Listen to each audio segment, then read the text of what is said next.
আমরা এখানে এসেছি জামাতের পক্ষ থেকে দাঁড়িপাল্লা ভোট করার জন্য। তো আমরা কয়েকটা বাড়ি ভোট করার পরে আমাদেরকে একজন লোক বলছে যে এই গ্রামে কোনো ভোট করা যাবে না, এখান থেকে চলে যান। এটা নিয়ে কিছুক্ষণ আমরা একটু থাকলাম, এই আপার সাথে কথা কাটাকাটি হলো। তখন আমাদের বলছে যে এদেরকেও বের হইতে দেবেন না।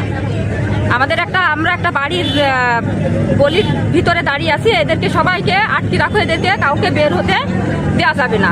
তো তখন আমরা ওইখানে অনেকক্ষণ থাকলাম। থাকার পরে আমাদেরকে বলছে যে জ্ঞানজাম চলছে, ভাইদের কিছু জামাতের সমর্থক দু একজন ভাই আসলো, তাদের সাথে জ্ঞানজাম চলছে, কেন ভোট করতে আসবে অন্য জেলার মানুষ, আমাদের সবার এই চুয়াডাঙ্গা জেলাতেই বাড়ি।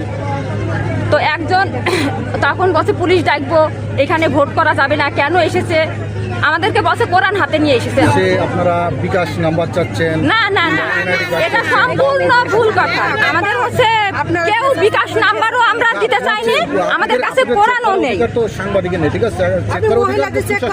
প্রশাসন এসে চেক করুক, আমাদের প্রত্যেকের ব্যাগ চেক করুক। আমরা বিকাশ নাম্বারও কাউকে দিচ্ছি না, আমাদের ব্যাগের ভিতরেও কোরআনও নেই। আমরা জাস্ট আমাদের দলের পক্ষ থেকে ভোট করতে এসেছি দাঁড়িপাল্লা। এখানে বসে শরীফের এলাকা, এখানে কোনো ভোট করা যাবে না।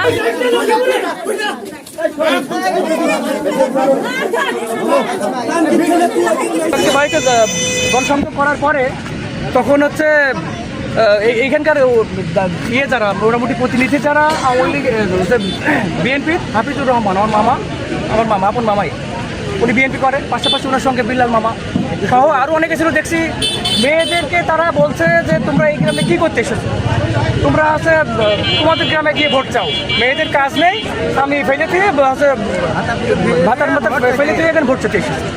এরপরে আমি যখন পৌঁছালাম এসে দেখছি হট্টগোল মতো শুরু হয়ে গেছে। আমি তখন জিজ্ঞেস করি, আমি দূর থেকে বলছি যে আপনারা কেউ যাবেন না, মেয়েরা আপনারা কেউ যাবেন না, ভোট চাওয়ার অধিকার সবার রয়েছে, আপনাদেরকে থাকেন। তখন মামা আমার দিকে ছুটে এসেছে।